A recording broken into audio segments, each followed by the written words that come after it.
before that, and even during the early years leading up into the 60s and the 70s and the American Indian movement, we didn't want to talk.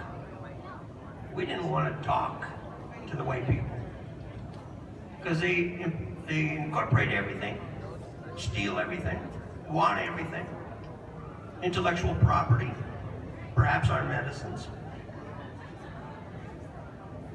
But we were told we must. We have a common destiny. And after all, our little brother, our white brother, he's being abused and used just like we were. We're all on a reservation. Do you realize that? You and us, we're all on a reservation. The government isn't what you think it is. So with that common destiny, they said, go out, and you have to become the troubadours. So right here, about the same time, 50 years ago, when this cultural revolution was taking place and we were fighting for the freedom of John Sinclair and everybody, the message was brought to us and we sat under a tree somewhere, 14, 15 of us, and heard the story of the prophecies. And I've been living with that prophecy and that mission and meeting people and watching the prophecies take place for 50 years of my adult life. And this is just one more part of it. Only you are now invited to our tribal gathering as Anishinaabe, our white brother. The unity of love, the unity of vibration, who we are as a unique people. So your purpose in this moment is to understand that those medicines weren't put here with some insight that someday in the future you're going to have people suffering from all kinds of illnesses. So therefore we're going to create a medicine in advance when all those medicines come about. No. Those medicine plants were there to open up inside you your understanding of your divine relationship with the intelligent design of creation. And I don't argue religion. We don't argue religion. I'm not talking religion. We're probably talking deep quantum physics. It's things that science hasn't even discovered yet. And you still refuse to ask us. Consciousness. You can't put it under a microscope. You can't calculate it. But each and every one of you who's ever taken some psilocybin or little mushrooms or even smoked some pot, you understand consciousness. And you understand that sometimes it invites certain energies that you didn't have before. And I want to tell you something, just for clarity. The brain is not the mind. The brain is not the mind. What you're doing with your brain is subjective. For your thoughts, it's a tool, logic, reasoning. But the mind is from without. That is what informs us. As human beings, we're born with instinct. We're born with intuition. We're born with imagination. And that creates inspiration. The four eyes. And that's who you are, the little eye. And then the big eye is the mind. That each and every one of us is connected to that cosmic consciousness. Some people call it collective consciousness. It's a unique understanding of who you are in that assembly of intuition, instinct, imagination, inspiration to become your identity, your true identity. So as indigenous people, Anishinaabe people, something that we always do among ourselves with our people. When someone comes to our home for the first time, now this has been lost pretty much, except in most, deep enclaves where English is their second language.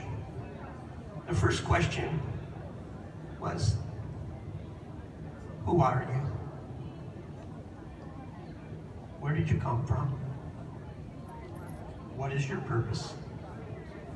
And what is your creation story? So I'm asking you to think about that and keep thinking about that, because it's not something that I don't think you get the opportunity, people suggest you very often. And I don't mean your name or your street address or where you work. Who are you? Where did you come from? And where are you going? You should want to know that before anything else. Indigenous people, we want to know that. We have fun with that. We have conversations like that. We get into it and understand. Because we're coming from a different dimension. We're coming from a different dimension. We know that we're star beings. We know that we came from somewhere up there. We know there were angels. We know what our purpose is. And that's frightful to a colonial government. Free people, natural people, what they want to call us, primitive, pagan, savage, instead of our true identity. And I'm sharing that with you because that's your true identity. You're star beings. You didn't come from Adam and Eve, that little fairy tale. Because 9 times out of 10 and 85% of the people in this country ask them their creation story, they're embarrassed. They don't know what to say. They want to hang their head. Because the only creation story they ever heard was really just Adam and Eve. And it's not a bad story, because it really is a metaphor for the problems that exist today, but not the way it's explained, but the way that we see it. So to know who you are is very important for the evolution of the universe. We are part of this amazing miracle called creation. I love to talk to atheists, because atheists, they get crazy over words like God and Allah and Yahweh and Creator and Great Spirit, you know. I just love to talk, because I said, then you don't exist. You don't exist because you're creation. And if there's creation, there has to be a creator. I don't care how you explain it, there's a creator. We don't try to explain it, so that's why we don't fight over it. We call it the Great Mystery, and we call it the Great Spirit. Or some people call it the Source. I like that, the Source. So in that, we want you to know that we have no word for medicine either. And we have to choose English words to touch and communicate and to have relative conversations with you. So we use the word medicine, although we don't have a word medicine, and it's mishkiki, mystery.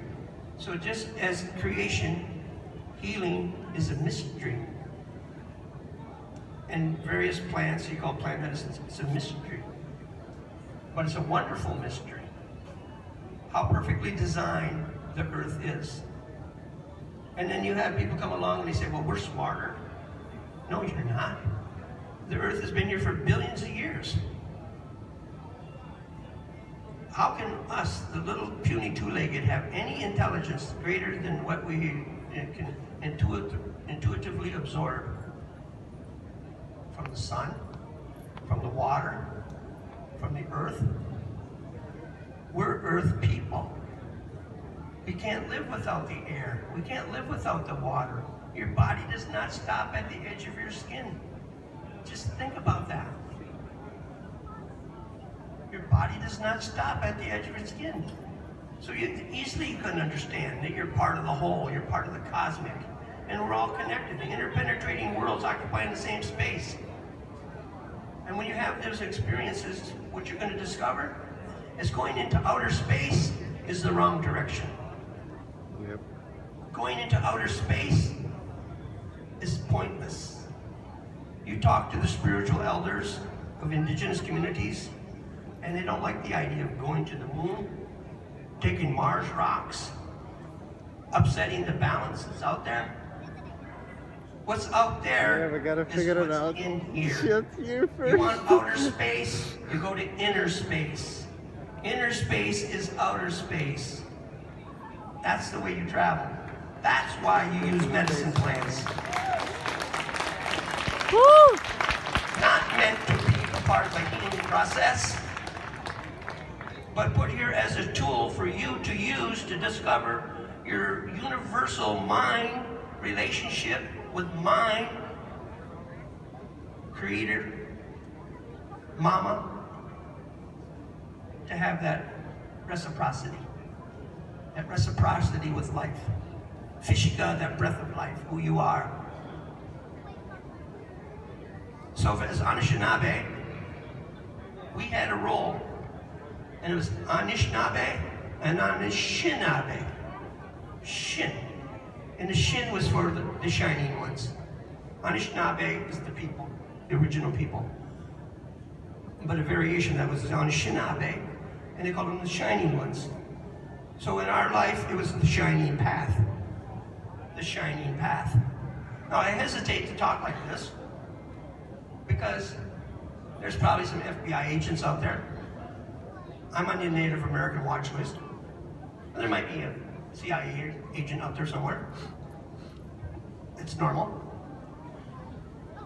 But what happened was, these misguided students in the Cultural Revolution that was taking place between El Salvador and Nicaragua, and the fight that was taking place with the Contras and the Sandinistas, of course, our people, the Mosquito Indians, were caught right up in the middle of it, because just like here, they were fighting over the Indian land. Taking forever. Yeah. These two governments were fighting over indigenous land. Good stuff. And they thought they would be coy or cute or something, and they took that name, the Shining Path, and they incorporated that into their propaganda. And these students, they claimed that they were on the Shining Path. And of course the CIA in this country says, well, you know, they're Marxists, they're communists. And so for us as indigenous people, we said, you know, it's a beautiful concept, the Shining Path, who we are.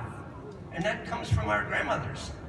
And these misguided students come and they take this beautiful term, the Shining Path, and they turn it into a political thing. The Shining Path was to protect the earth, not possess it, but to protect the earth. So all our generations, we have Ogichida, those are the brave hearts who defend Mama, our earth. Not to possess, but to protect. And we can't even use that beautiful term. We haven't been able to, but I'm using it today. I'm using it today because you're brothers and sisters, and I know you got my back.